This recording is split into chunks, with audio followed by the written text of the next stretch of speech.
Que Jésus, c'est le modèle à suivre en matière de leadership. Et son leadership est un défi pour nos dirigeants politiques.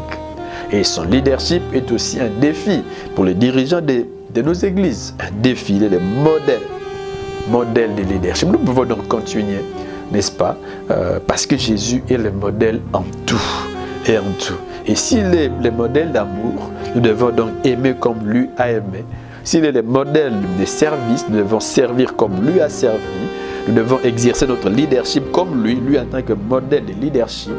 S'il est le modèle de sainteté, nous devons vivre une vie de sainteté comme lui, être comme lui.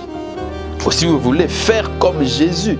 Ce matin, je voudrais vous proposer ce thème, Jésus, notre modèle. Qu'est-ce qu'un modèle?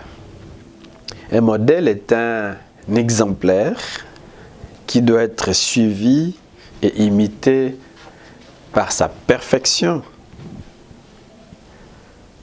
On peut donner une autre définition tirée d'un grand Robert. Un modèle, c'est ce qui sert ou doit servir d'objet d'imitation pour faire ou reproduire quelque chose.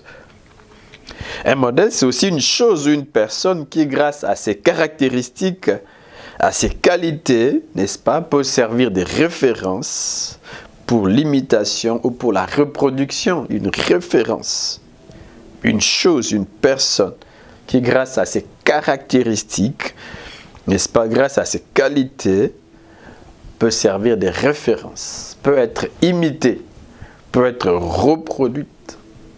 Une référence. L'idée de modèle se trouve dans l'Ancien Testament et même dans le Nouveau Testament. Je vous parlerai donc du modèle dans l'Ancien Testament et aussi du modèle dans le Nouveau Testament, aussi comme une application pratique du modèle que l'on trouve dans l'Ancien Testament. Et nous tirerons de vérités bibliques pour notre vie, surtout par rapport à Jésus, n'est-ce pas, qui est le modèle parfait, le modèle à imiter et le modèle qui doit être reproduit. Parlons un peu de cette idée de modèle que l'on trouve dans l'Ancien Testament, mais particulièrement en rapport avec la construction du tabernacle et du temple. Au sujet du tabernacle, Dieu était clair dans son adresse à Moïse, principalement dans Exode 25, verset 9, Exode 25, verset 40, Exode 26, verset 30, Exode 39, verset 42. Lisons le premier texte, le verset 9. « Vous ferez le tabernacle et tous ses ustensiles d'après les modèles que je vais te montrer. » Une autre traduction dit: je te montrerai le modèle du tabernacle et de tous les ustensiles qu'il contiendra, et vous exécuterez tout exactement selon ces modèles. J'utilise une autre version, la version Nouvelle Bible Ségan. Vous vous conformerez exactement au modèle de la demeure et au modèle de tous ces ustensiles, tels que je vais te les montrer. Vous ne les ferez pas selon votre imagination, dit Dieu à Moïse. Non, ma maison ne sera pas le fruit de votre imagination. Dieu qui veut venir habiter au milieu de son peuple qui a déjà des maisons, des tentes dans lesquelles il vit. Dieu dit: oui, j'aimerais moi aussi avoir une maison au milieu de vos maisons, au milieu de vous, ma maison à moi, au milieu de vous, mais elle ne sera pas l'objet de votre imagination. Non, pas le fruit de votre imagination. L'imagination, c'est la faculté de créer, la faculté d'inventer, de concevoir par l'esprit. Je ne dis pas que c'est mauvais parce qu'on ne peut pas exister sans imagination. On ne peut pas sortir de la médiocrité sans imagination, sans chercher à créer, à inventer son avenir, mais avec Dieu. Non. Non, mais dans les choses de Dieu, c'est différent. L'œuvre de Dieu n'est pas une invention, il ne doit pas être une invention de l'homme, non. L'œuvre de Dieu, c'est d'abord la pensée de Dieu. C'est d'abord sa vision, c'est les plans de Dieu. C'est pour cela que Dieu dit à Moïse, regarde et fais d'après les modèles qui t'est montré sur la montagne. Au verset 40, qui t'est montré. Moïse, moi j'ai un modèle ici. Ma maison au milieu de vous doit être comme cette maison. Et fait selon ces modèles. Dieu le lui montre. Donc, Dieu dit, vous ne le ferez pas selon ce que vous avez, selon votre imagination. Et vous ne le ferez pas non plus selon ce que vous avez vu en Égypte. Le peuple d'Israël sort de l'esclavage en Égypte. En Égypte, c'était des pyramides. En Égypte, c'était des maisons en paille. Mais Dieu dit, ma maison ne sera rien de tout cela. Dieu dit, je vous montrerai les modèles du tabernacle. Le modèle viendra de moi. Et vous vous conformerez exactement à ces modèles. Dieu insiste. Il accorde une très grande importance au fait que sa maison soit selon son modèle à lui, pas selon les modèles des hommes, pas selon les modèles de l'Égypte, mais selon son modèle. Il dit, vous exécuterez tout exactement selon ces modèles. Et après que Dieu ait montré ce modèle à Moïse, il lui dit, regarde et fais d'après le modèle qui t'est montré sur la montagne. Parole de vie dit, toi Moïse, tu feras tout fabriquer selon les modèles que je te montre ici sur cette montagne. Dieu ne s'est pas arrêté au niveau des paroles pour dire, voilà, je te montrerai, mais il passe à l'acte, il montre. Effectivement, n'est-ce pas à Moïse ce qu'il doit faire, un bon leader. Il a parlé et il lui montre. Et ce qui est intéressant, en fait, c'est dans Exode 39, 42, ici nous sommes déjà à la fin de la construction du tabernacle, et il est dit, les enfants d'Israël firent tous ces ouvrages en se conformant à tous les ordres que l'Éternel avait donnés à Moïse, l'obéissance. Ils ont obéi. Et la gloire est descendue dans la maison. Ils ont obéi. Ça, c'est très important. C'est conformer exactement au modèle de Dieu. Au modèle de Dieu.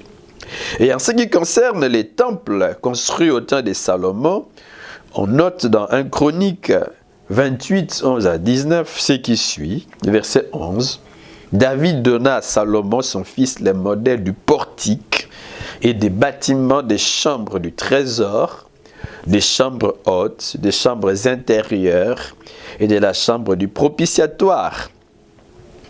Verset 12, il lui donna les plans de tout ce qu'il avait dans l'esprit, touchant les parvis de la maison de l'Éternel et toutes les chambres alentour pour les trésors de la maison de Dieu et les trésors du sanctuaire. Verset 13. Et touchant les classes des sacrificateurs et des Lévites, tout ce qui concernait les services de la maison de l'Éternel et tous les ustensiles pour les services de la maison de l'Éternel. On peut sauter au verset 17. Il lui donna les modèles de fourchettes, des bassins, ainsi de suite. Verset 18. Et les modèles de l'autel des parfums en or puré, ainsi de suite. Verset 19. C'est par un écrit de sa main, dit David, que l'Éternel m'a donné l'intelligence de tout cela, de tous les ouvrages de ces modèles.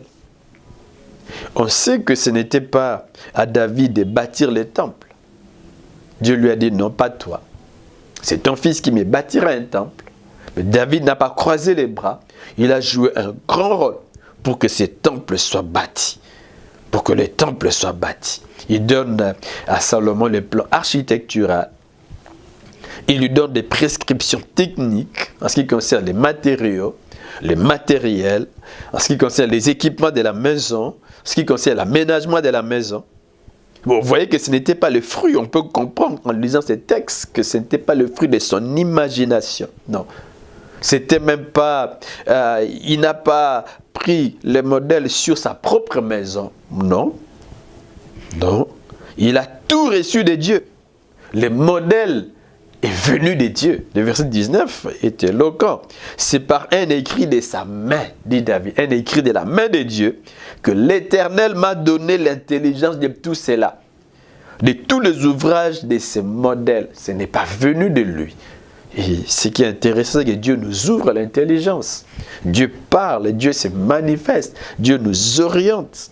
Dieu nous donne des modèles, les modèles. Dieu parle, Dieu écrit et il nous oriente. Il nous rend sages, il nous rend intelligents.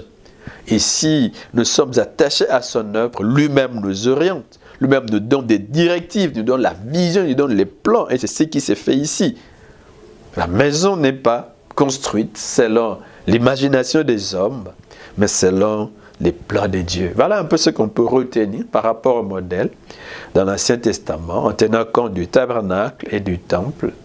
Le Nouveau Testament aussi parle de modèles. Parle de modèles. D'une part, elle se rapporte au fait que le croyant doit être modélé sur Jésus. Il doit imiter Jésus. Et aussi sa vie, la vie de Jésus doit être reproduite en lui. Et de l'autre part, elle révèle, n'est-ce pas, que cette idée, n'est-ce pas, des modèles, que le croyant doit être un modèle. C'est-à-dire ce qui doit être imité. Le croyant doit être un exemple à suivre pour les autres. Les autres doivent l'imiter. Il doit être un exemple. Mais parlons de la première idée, quand je dis que le croyant doit être modélé sur Jésus. En fait, c'est Jésus qui est le modèle de Dieu. Les modèles de Dieu, ce ne sont pas des choses. Les modèles de Dieu, c'est Jésus. C'est Jésus. C'est Jésus. Et le croyant doit être modélé sur lui. J'aime le texte de Romains où Paul dit « Ne vous coulez pas dans les moules de tout le monde ». On ne doit pas imiter le monde. Parce que l'on peut se laisser couler dans les moules du monde. On peut vouloir vivre comme le monde, s'habiller comme le monde, parler comme le monde. On voit aujourd'hui des jeunes, n'est-ce pas, qui se laissent modeler par certaines stars. Ils se coiffent comme cette star ou ces stars, s'habillent comme elle, pensent comme elle, dansent comme elle, marchent comme elle. Ou des gens carrément qui vivent selon les valeurs du monde, pas selon les valeurs de Dieu. On peut donc se laisser couler par le monde, on peut se laisser couler par la vie des autres, qui ne doivent pas en principe être des modèles. Mais la Bible insiste que notre modèle, c'est Jésus. Et notre vie doit être, n'est-ce pas, modélée sur lui, sur sa vie. C'est lui le modèle de Dieu. La Bible le présente comme Dieu au milieu des hommes. C'est lui le tabernacle de Dieu au milieu des hommes. Lui-même disait, détruisez ces temples, détruisez-les, et je le rebâtirai dans 3 jours. Il était lui le temple de Dieu. La Bible dit dans Jean 1,14, et la parole s'est faite chair. Elle a habité parmi nous. La parole a tabernaclé au milieu des hommes. Jésus, c'est lui le tabernacle modèle. Et tous les croyants doivent lui ressembler. Et c'est si important parce que Dieu cherche des hommes et des femmes qui sont selon son modèle. Et ce modèle, c'est Jésus. Des hommes et des femmes qui sont comme Jésus. C'est lui le modèle de Dieu. Si nous considérons sa vie, nous comprendrons qu'il est le modèle d'amour, Jésus.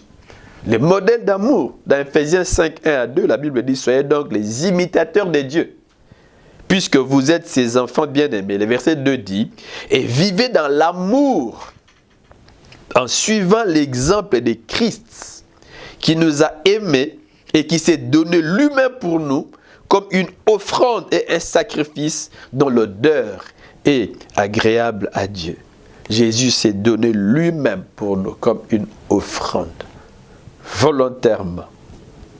Il s'est offert volontairement. Il s'est donné lui-même pour nous comme un sacrifice de bonne odeur. Son offrande a donné gloire à Dieu. A donné gloire à Dieu. À cause de son amour, il a accepté la souffrance. C'est un amour qui se sacrifie jusqu'au don suprême. Un sacrifice suprême. Il s'est donné lui-même parce qu'il a aimé. Et Pierre et Paul nous fait voir que Jésus, c'est vraiment un exemple d'amour. Un exemple d'amour. Dans 1 Jean 3,16, il dit, la Bible dit, nous avons connu l'amour en ce qu'il a donné sa vie pour nous. Nous aussi, nous devons donner notre vie pour les frères. Il a donné sa vie. J'ai parlé du sacrifice suprême. Sacrifice suprême. Sommes-nous prêts à donner notre vie pour les autres? Et même en temps de crise, comme ceci, sommes-nous prêts à aimer, à donner et à nous donner? Sommes-nous prêts à satisfaire le besoin des autres? Sommes-nous prêts à aimer comme Jésus, qui s'est donné? Il visait d'abord les biens des hommes. Il était prêt à tout. Sommes-nous prêts à tout pour faire du bien aux autres? Jésus, c'est le modèle d'amour. Il n'est pas seulement le modèle d'amour, mais il est aussi le modèle d'obéissance. Le modèle d'obéissance. Il a accepté la volonté de Dieu. Il l'a exécuté. Il a accepté. Il a accompli les exigences de la loi de Dieu à la place des hommes. Il n'a pas obéi par menace. Non, on ne l'a pas menacé. Il n'a pas obéi par obligation, mais volontairement. Il obéit volontairement. J'aime quelques textes bibliques qui nous parlent un peu de son obéissance. Luc 2, 49. Ne saviez-vous pas qu'il faut que je m'occupe des affaires de mon Père? Il est conscient qu'il a une mission à remplir. Il est conscient que Dieu l'a appelé à les servir, que Dieu l'a appelé à vivre pour lui. Il est conscient, n'est-ce pas, qu'il a une mission spéciale à remplir. Il doit enseigner, il doit aller de lieu en lieu. Il doit proclamer le royaume et il doit mourir pour les hommes. Il le sait. Il dit, ne saviez-vous pas, que je m'occupe des affaires de mon Père? Il est conscient. Sommes-nous conscients de la mission que nous avons reçue de Dieu? Est-ce que nous nous engageons à l'accomplir malgré les épreuves, malgré les obstacles? Jésus n'a pas tenu compte des obstacles, des épreuves. Jésus n'a pas tenu compte, n'est-ce pas, des mauvais desseins de ses ennemis. Il n'a pas eu peur d'affronter la mort, mais il était poussé par l'obéissance. L'obéissance, j'aime le dire, était son style de vie. Son style de vie. Il a obéi. Jean 4, 34. Ma nourriture, il est dit à ses disciples, ma nourriture est de faire la volonté de celui qui m'a envoyé. Pas ma propre volonté, mais celle de celui qui m'a envoyé et d'accomplir son œuvre. Il est conscient et il s'attelle à ça. Un modèle d'obéissance. Hébreux 5, 8 à 9. Tout fils qu'il était, il a appris l'obéissance parce qu'il a souffert. Tout fils qu'il était. Une fois porté à son accomplissement, il est devenu, pour tous ceux qui lui obéissent, l'auteur d'un salut éternel. Jésus, modèle d'amour, modèle d'obéissance, ça ne s'arrête pas là. Il est aussi le modèle de sainteté, d'une vie complètement livrée à Dieu, d'une vie sans péché, d'une vie complètement consacrée à Dieu. Dieu lui-même est saint. Dans 1 Pierre 1,15, la Bible dit, Dieu vous a appelé et il est saint. Alors vous aussi devenez saint dans toute votre conduite. Si Dieu est saint, vous devez aussi être saint. Il est saint. En fait, nous savons que Jésus a connu sur cette terre, alors qu'il avait un corps de chair comme le nôtre, il a connu une vie sans péché. En tout cas, il n'a aucune façon transgressé la loi de Dieu. Hébreux 7, 6, 1 Pierre 2, 22. Il fut tenté comme nous en toutes choses, comme nous. Est-ce que nous sommes tentés? Oui. Mais lui aussi, en fait, a été tenté comme nous, en toutes choses. En toutes choses, mais sans commettre des péchés. Il n'est pas tombé dans les péchés. Il pouvait, s'adressant à ses disciples, poser la question, qui de vous me convaincra du péché? Jean 8, 46. Et Pierre, le texte que je nous ai donné, n'est-ce pas, dans 1 Pierre 2, 22, Pierre soutient que Jésus n'a pas commis de péché. Et aucun mensonge n'est jamais sorti de sa bouche.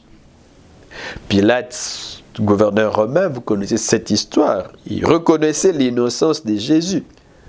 Il a reconnu l'innocence de Jésus au point même de demander à ses accusateurs quel mal a-t-il commis. Et c'est encore lui qui, pendant le procès de Jésus, a dit « Je ne trouve en lui aucune faute pour le condamner à mort. » Aucune faute. Aucune pour le condamner à mort. Aucune. Et même avant cela, sa femme, la femme de Pilate, le fit dire qu'il n'y ait rien entre toi et c'est juste. Cet homme est innocent. Ça ne s'arrête pas là. L'un des criminels crucifiés avec Jésus réprimanda son allié en disant « Pour nous, c'est justice, car nous recevons ce qu'on méritait, n'est-ce pas, nos crimes. Mais celui-là n'a rien fait de mal. Il n'a rien fait de mal. Il n'a rien fait de mal. » Et Jacques témoigne que nous branchons tous d'une manière ou d'une autre. Oui, c'est vrai, nous branchons tous. Et la sagesse des hommes soutient que l'erreur est humaine. Mais ces réalités n'avaient aucune trace dans la vie de Jésus. Il n'a branché ni en parole ni en acte. Aucune parole mensongère n'est sortie de sa bouche. Ses paroles et ses actes fonctionnaient de manière synchrone. Il n'y avait aucune disparité, aucune contradiction. Et j'aime ce que cet homme dit, que notre inclination à pécher, il ne les avait pas. Nos infirmités morales, notre inclination à pécher, Jésus ne les avait pas. C'est vraiment un modèle de pureté, un modèle de sainteté. C'est lui que nous devons imiter. Alléluia. En fait, il est aussi le modèle d'humilité, modèle de service, modèle de leadership. Et nous pouvons continuer. Il s'est mis à la disposition des dieux et des hommes. Il s'est soumis à son Père. Il a développé non pas le leadership du monde, mais celui du royaume. Dans le monde, on tyrannise. Dans le monde, on domine. Dans le monde, on travaille pour ses propres intérêts. Dans le monde, on ne sert pas les autres, on se sert soi-même d'abord. C'est pour cela que nous voyons dans nos pays, surtout dans nos pays d'Afrique, des détournements. La mauvaise gouvernance, la tyrannie. On s'éternise au pouvoir. Et l'un des grands mots de l'Afrique, c'est un mauvais leadership. Un mauvais leadership. Mais Jésus était différent. Dans Marc 10, 45, Jésus dit « Le Fils de l'homme lui-même n'est pas venu pour se faire servir, mais pour servir et donner sa vie pour payer la rançon de beaucoup d'hommes. » Marc 10, 45. C'est là en fait les traits du leadership de Jésus. C'est même le but de sa venue, les services pour autrui. Et c'est ça que Paul soutient lorsqu'il s'adresse aux Philippiens. Il leur dit « N'a pas regardé son égalité avec Dieu comme une proie à arracher, mais il s'est dépouillé lui-même en prenant une forme de serviteur, en devenant semblable aux hommes. » Pour la raison, on voit donc dans ces paroles que Jésus possédait l'ensemble de toutes les caractéristiques qui fait de Dieu qui il est et qui fait d'un homme qui il est. Jésus avait la nature de Dieu. Jésus avait sa gloire sans mesure, ses attributs divins, mais a accepté de naître un simple serviteur. Il s'est fait volontairement esclave et a vécu sur la terre sans éclat, sans honneur, sans éclat. Lui, le plus grand, est venu servir le plus petit, l'homme. Il a consacré toute sa vie à servir les autres. C'est un modèle. Et en tant que serviteur, vous le savez, quand nous le lisons dans les évangiles, on voit qu'il était prompt à aider, à secourir ceux qui étaient dans le besoin, à consoler ceux qui pleuraient, etc. Il a nourri des foules affamées, n'est-ce pas? Il a pardonné les péchés. Il a ressuscité des morts. Et Luc soutient qu'il allait de lieu en lieu, faisant du bien et guérissant tous ceux qui étaient sous l'empire du diable, Acte 10, 38. Il ne s'est pas arrêté là. Matthieu relève cet esprit de service surtout lors de la scène du lavage des pieds. Jésus a lavé les pieds de ses apôtres. Et c'est vraiment un travail réservé aux esclaves. S'il l'a fait, c'est parce qu'il a voulu servir par l'exemple. Parce qu'un leader sert par l'exemple. Par l'exemple.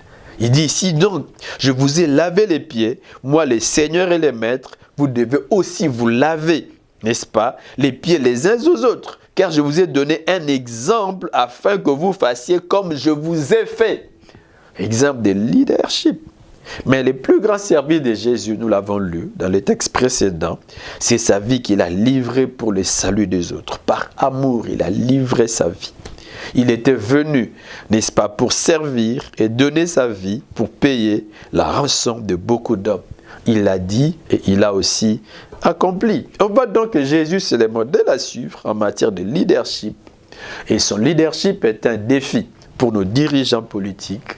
Et son leadership est aussi un défi pour les dirigeants de nos églises. Un défi, il est le modèle de leadership. Nous pouvons donc continuer, n'est-ce pas, parce que Jésus est le modèle en tout et en tout. Et s'il est le modèle d'amour, nous devons donc aimer comme lui a aimé. S'il est le modèle de service, nous devons servir comme lui a servi. Nous devons exercer notre leadership comme lui en tant que modèle de leadership.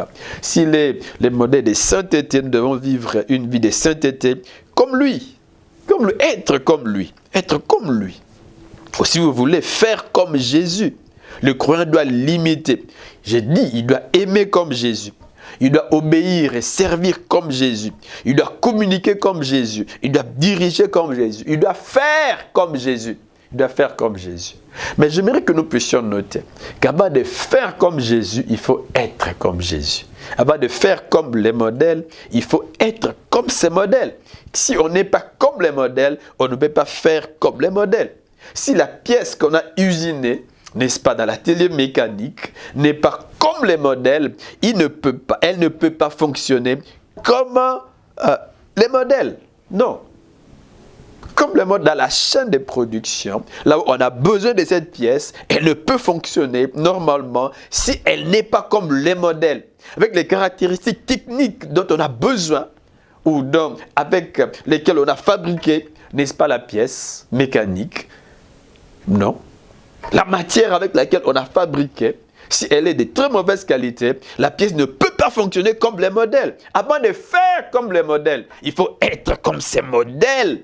Avant de faire comme Jésus, le croyant doit être comme Jésus. Comme Jésus. Et ça, c'est très important. Alors, comment être comme Jésus? Ça, c'est très important. Comment être comme les modèles? Jésus, c'est lui le modèle. Si nous voulons que notre vie plaise à Dieu, nous devons être comme Jésus. Si nous voulons sur cette terre marcher comme Dieu l'entend, Dieu ne va pas d'abord ce que nous devons faire, mais ce que nous devons être. Si nous sommes, nous ferons. Nous ferons. C'est parce que en fait, Jésus, c'est lui le modèle. Comment alors être comme les modèles? Vous savez, dans l'Ancien Testament, dans la construction du tabernacle, dans la construction du temple, vous le savez, Dieu a choisi des gens. On peut dire que Dieu lui-même était l'architecte. Mais comme Dieu travaille en collaboration avec les hommes, eh bien, il a choisi des hommes particuliers. Nous connaissons Oholiab. Nous connaissons, n'est-ce pas, tous ces gens que le Seigneur a équipés. Il a mis son esprit en eux. Il ne s'agissait pas d'abord de l'habileté naturelle. Non, il s'agissait, n'est-ce pas, des dons de Dieu. L'action de l'esprit sur ces hommes, sur ces architectes, sur tous ces artisans. Dieu les a équipés. L'Esprit de Dieu a agi pour que tout soit fait selon les modèles de Dieu. Dans le Nouveau Testament, les modèles à imiter, c'est Jésus. Le modèle de Dieu, c'est Jésus. Mais le croyant aussi est la maison de Dieu. Il doit être comme les modèles. Il doit faire comme les modèles et il doit être comme les modèles. J'ai dit, avant de faire comme les modèles, il doit être comme les modèles. Alors, comment être comme les modèles? C'est ici qu'intervient l'Esprit. Le Saint-Esprit, je l'ai dit dans les autres interventions, qui taille notre vie à la ressemblance de Christ. C'est lui le temple modèle. Il taille notre vie. Son travail ressemble un peu à ce qu'on appelle les jeunes architectes. En nous, il y a des jeunes architectes. Ces jeunes-là, n'est-ce pas, sont responsables du plan d'organisation des êtres vivants. Comme dit un homme, c'est-à-dire de la place des organes et des membres les uns par rapport aux autres, en fonction des axes antéro-postérieurs et dorsoventral de l'organisme. C'est très important, mes frères. On parle donc dans la constitution du corps de l'homme des jeunes architectes pour que vous ayez les yeux que vous avez et à la place où ils se trouvent, il y a eu des jeunes architectes. pour que vous ayez la forme de vos oreilles, même la forme de votre physique. Les jeunes architectes, depuis les premiers jours de votre formation dans les lieux secrets, dans les ventres de votre mère, eh bien, ces gènes sont intervenus pour vous tailler, vous donner la forme que vous avez. Dieu est très intelligent. Dieu est très sage. Il y a des jeunes architectes pour me donner la forme que j'ai. Les bras, s'ils ne fonctionnent pas comme il le faut, peut-être que je peux avoir un œil ici et un autre derrière. Je serai alors un fantôme. Mais ces jeunes sont intervenus pour me tailler. Pour me tailler. Et aussi, sur le plan spirituel, par rapport au modèle, n'est-ce pas, il y a le Saint-Esprit qui nous taille à la ressemblance de Jésus. Nous sommes transformés pour être semblables au Seigneur. 2 Corinthiens 3, 18, version français courant. Nous sommes transformés pour être semblables au Seigneur. Et nous passons d'une gloire à une gloire plus grande encore. Voilà en effet ce que réalise le Seigneur qui est l'Esprit.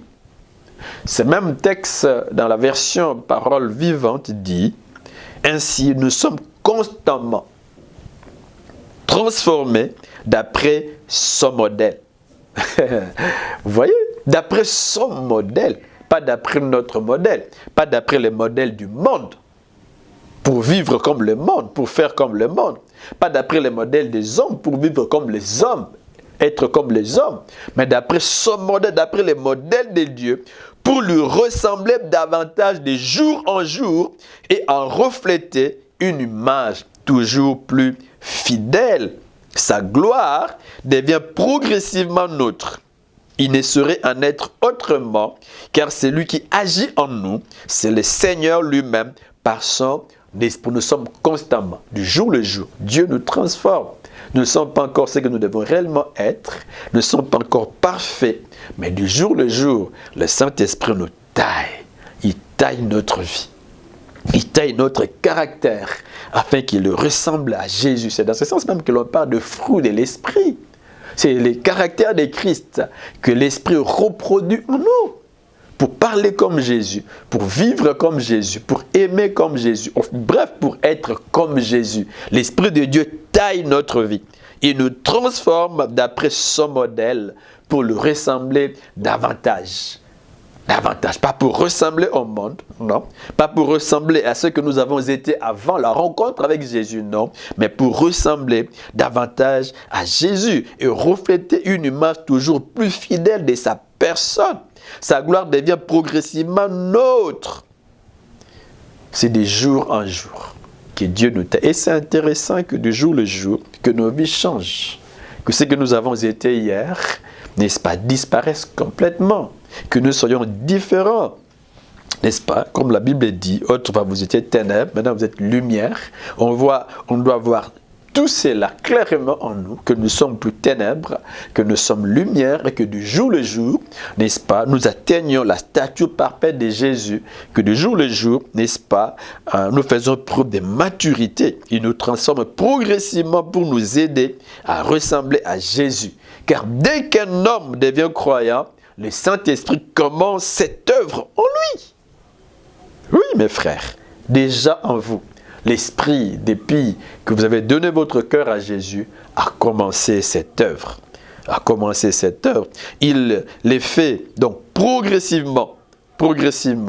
Il les fait du jour le jour, progressivement, jusqu'à ce que nous puissions réellement ressembler à Jésus et à Jésus seul. C'est l'Esprit, au fait, n'est-ce pas, qui les fait, qui nous taille, qui reproduit la vie de Jésus en nous, qui reproduit son caractère et qui nous aide du jour le jour à le ressembler, L'objectif de Dieu est de nous rendre semblables à son Fils. Romains 8, 29, j'utilise la version Parole vivante. Il les a aussi destinés, depuis le commencement, à porter son image. Il a décidé de faire de ses enfants au même titre que son propre Fils et de les façonner, de les tailler, de les façonner pour qu'ils lui ressemblent. Très important. C'est le but de Dieu pour nous. Nous façonner du jour le jour pour que nous puissions ressembler à Jésus. afin qu'il soit l'aîné d'une nombreuse famille de frères. Voulez-vous être membre de la famille de Dieu? Eh bien, laissez l'Esprit de Dieu vous tailler pour que vous soyez réellement, n'est-ce pas, ce que Dieu veut que vous soyez. Bref, mes frères, avant de faire comme Jésus, avant d'imiter Jésus, nous devons être comme lui. C'est lui le modèle de Dieu. Et c'est lui le modèle parfait. Et pour ce faire, l'Esprit de Dieu nous taille, nous façonne. Alors, comment s'y prend-il? J'ai déjà dit que cette ressemblance s'est faite progressivement, c'est avec le temps. C'est pour ça que c'est important que du jour le jour, je l'ai dit, que nous puissions croître. L'Esprit de Dieu le fait progressivement à travers certains instruments, dont il se sert. La parole de Dieu. Elle nous taille. Elle taille notre vie. Dieu se sert de sa parole. Dieu se sert de la communauté chrétienne, l'Église. Vous voyez que c'est important d'être membre de l'Église. Là, Dieu nous taille. Et notre instrument dont se sert le Seigneur, ce sont ses serviteurs, les hommes, d'abord les dirigeants, et même les amis autour de nous. C'est dans la communauté chrétienne, n'est-ce pas, que nous pouvons trouver des dirigeants pour nous aider, pour nous enseigner. Dans Ephésiens 4, 11 à 13, la Bible dit, il a donné les uns comme apôtres, les autres comme prophètes, les autres comme évangélistes, les autres comme pasteurs et docteurs. Pourquoi? Pour le perfectionnement des saints, en vue de l'œuvre du ministère et de l'édification du cœur de Christ, pour le perfectionnement des saints, pour préparer les saints à être ce que Dieu veut qu'ils soient, pour préparer les saints afin que chacun remplisse sa portion de mission, pour le perfectionnement des saints en vue de l'œuvre du ministère et de l'édification du corps de Christ, verset 13, jusqu'à ce que nous sommes tous parvenus à l'unité de la foi et de la connaissance du Fils de Dieu, à l'état d'homme fait, à la mesure de la stature parfaite de Christ. Vous voyez, c'est très important. Très important. La parole nous taille. Nous taille. Nous taille. C'est important que nous soyons attachés à la Bible, que nous puissions la lire, que nous puissions la pratiquer. Et c'est important que nous puissions, n'est-ce pas, aussi écouter la parole. Où est-ce que nous pouvons écouter la parole? Nous pouvons écouter la parole de la communauté chrétienne. Nous devons vivre de la communauté chrétienne. Elle nous prépare ici-bas à être ce que Dieu veut que nous soyons. Et elle nous prépare ici-bas, n'est-ce pas, à notre marche chrétienne jusqu'au jour du retour de Jésus. La communauté chrétienne, soyons attachés à la parole de Dieu, soyons attachés à la communauté chrétienne. Dieu se sert de sa parole pour nous tailler. Dieu se sert de son Église pour nous tailler. Dieu aussi se sert des hommes qu'il a établis autour de son Église, en fait dans son Église, mais Dieu se sert aussi des hommes qui sont autour de nous. Il se sert aussi des circonstances pour tailler nos vies, afin qu'elles puissent davantage ressembler à Jésus et à Jésus seul. Bref, mes frères, Jésus, c'est vraiment notre modèle. C'est notre modèle. C'est notre modèle. Et nous devons être comme lui, pas comme le monde, en vivant comme le monde, en agissant comme le monde, en nous mariant comme le monde, en nous comportant comme le monde. Non. Pas comme nous le voulons nous-mêmes, comme notre imagination, non, mais être comme Jésus. C'est le modèle parfait. C'est le modèle parfait. Et l'Esprit de Dieu, c'est lui qui taille notre vie pour que nous puissions ressembler à ce modèle. C'est important que nous puissions collaborer avec lui.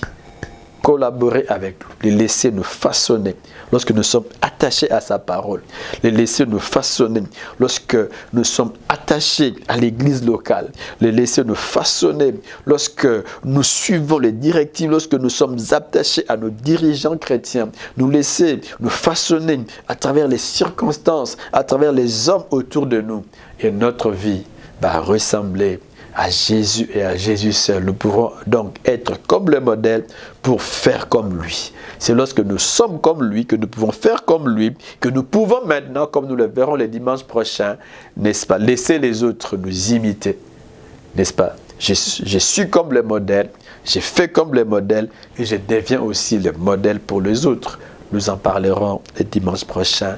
J'aimerais que nous puissions prier pendant un temps. Est-ce que nous pouvons fermer nos yeux? Est-ce que nous pouvons incliner nos têtes partout où nous sommes? J'aimerais prier pour vous qui dites, Seigneur, aide-moi à te ressembler. Seigneur, ma vie était modelée sur le monde. J'ai vécu comme le monde. Je me dis chrétien, mais il n'y avait rien de la Bible en moi, rien de chrétien en moi. J'étais coulé dans les moules des autres, vivant comme eux, parlant comme eux, marchant comme eux, dans la débauche, dans la saleté. Mais je comprends que je dois être différent, que je dois être selon le modèle. Jésus, qui est le modèle d'amour, le modèle de service, le modèle de sainteté, le modèle de leadership. J'aimerais être comme lui. J'aimerais être comme lui. J'aimerais prier pour vous. Seigneur, merci de soutenir. Merci, n'est-ce pas, d'agir dans la vie de toutes ces personnes qui reconnaissent qu'ils n'ont pas été selon les modèles, qui reconnaissent qu'ils n'ont pas fait selon les modèles et qui reviennent à toi. Accueille-les et marche avec eux. Seigneur, je voudrais aussi prier pour tous ces gens qui disent, Seigneur, je me recommande entre tes mains, taille ma vie à ta ressemblance. Père, toutes ces personnes entre tes mains, viens tailler leur vie. Viens aussi tailler toute notre vie pour que nous puissions te ressembler. Aide-nous à être comme toi, à être comme toi. Esprit de Dieu, taille ma vie. Esprit de Dieu, taille la vie de mon frère. Esprit de Dieu, façonne ma vie. Esprit de Dieu, façonne la vie de mon frère. Façonne notre vie. Façonne notre vie. Transforme notre vie. Tu le fais progressivement. Tu le fais de jour en jour. Fais-le librement. Et aide-nous à ressembler à Jésus, à vivre comme lui, à marcher comme lui, à aimer comme lui, à servir comme lui, à diriger comme lui. En fait, à être comme lui, afin de faire comme lui. Nous avons besoin de toi. Aide-nous. Que la vie de Jésus soit librement reproduite en moi, soit librement reproduite en nous par ton Saint-Esprit. Merci de nous aider, Père. Au nom de Jésus. Amen. Que Dieu nous bénisse et bon dimanche à tous. Merci.